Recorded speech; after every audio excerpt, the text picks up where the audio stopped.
Hey guys, Foxdrop here with a video on what is the best role to carry solo queue with, specifically in low elo.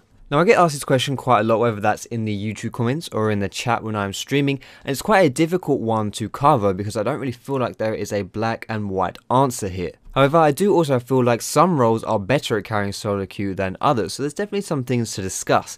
So without further ado, let's get on it. First things first, I want to take a quick look about what it really means to carry solo queue.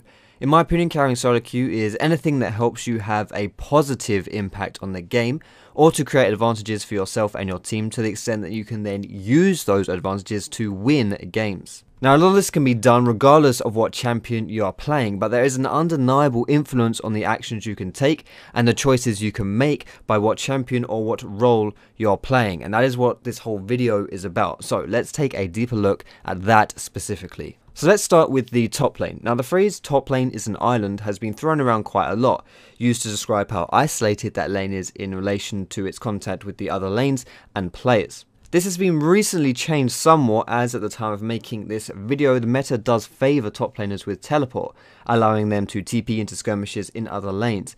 However, in comparison to other lanes, top still has a limited impact on the rest of the game. If your teammates are struggling, there's not really too much you can do to help them. Still, if you can crush your lane and either roam or split push all day to draw attention to yourself and away from your allies, then that can have great success. However, in conclusion, I don't really feel like top lane is one of the best lanes to carry from in solo queue.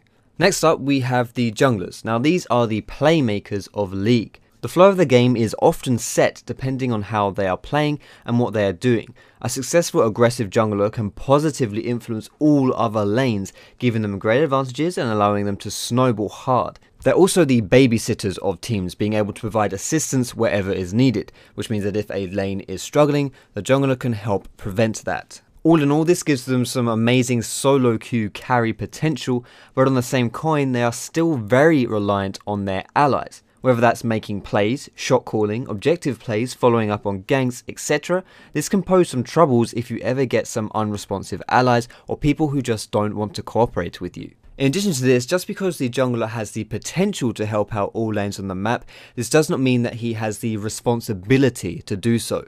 It's not up to the jungler to win all of the lanes on the map. Yes, he can influence them, yes, he can help them out in positive ways, but if things are going wrong, it is not always the jungler's fault. However, as a jungle player, you will have to be prepared to shoulder this burden, this responsibility that some of your teammates will thrust upon you. Outside of the lane phase, you're often little more than an underfed laner or a glorified support. You will not be a carry in a traditional sense. However, like I say, this does not mean that you cannot carry games, but you'll just have to rely on your shot calling and your playmaking abilities. In conclusion, I really do feel like jungle is a great role to be playing for carrying solo queue.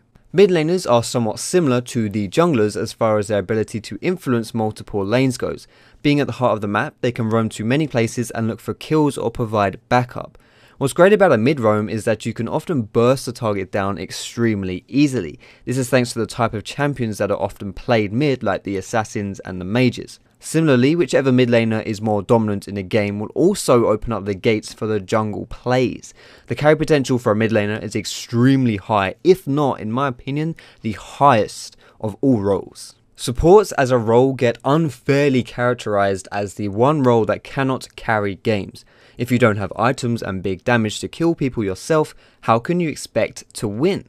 Well, this is not quite true, obviously. The reason why a support's carry potential goes unnoticed is because they deal with the more subtle aspects of their games, or if you prefer, the intangibles. Sadly, however, the strength of a support is often influenced by the strength of their team. If you dominate bot lane and get your AD carry fed, there's no real guarantee that that AD will know how to take those advantages you've given them and convert them into a won game. Most of the times they will, but not all of the times. To this extent, I don't really think that support is one of the best lanes to carry in solo queue.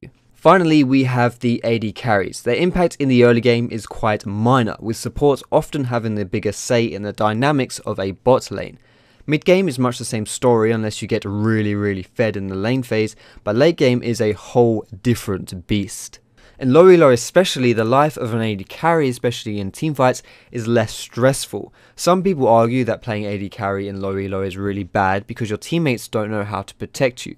To that, I say that you are looking at it in the wrong way. You should look at it in a different way, and that is that your enemies will often not really know how to properly, adequately focus you and take you out of fights. It is absolutely true that in lower elo, your opponents will not dedicate appropriate resources to shutting down valuable targets, such as the AD carry.